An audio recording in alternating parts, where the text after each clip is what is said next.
Actually, magkalaro kami before. I am 10 years old back then.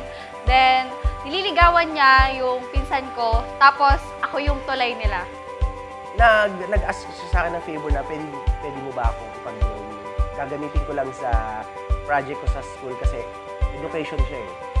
So, magpipicture siya. So, yun, pinag-drawing.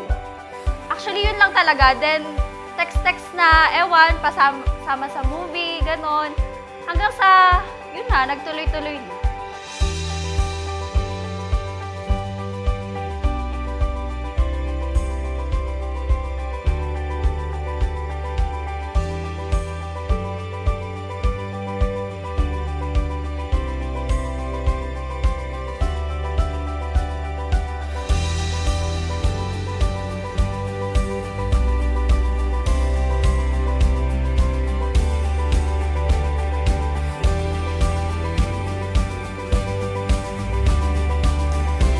Sweet.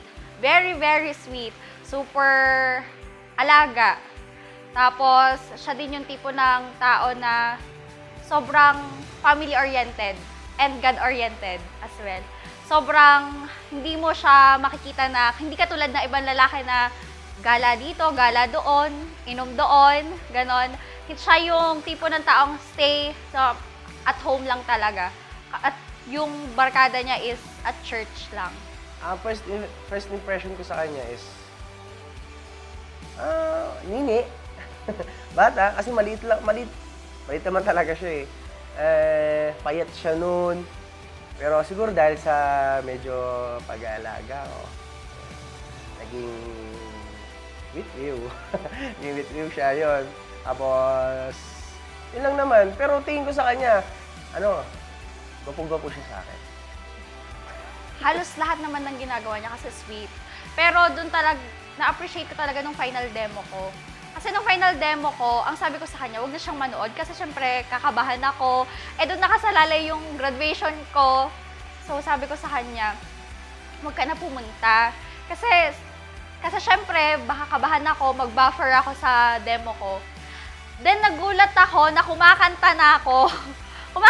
Biglang nakita ko siya sa bintana, pero hindi ko na lang pinansin.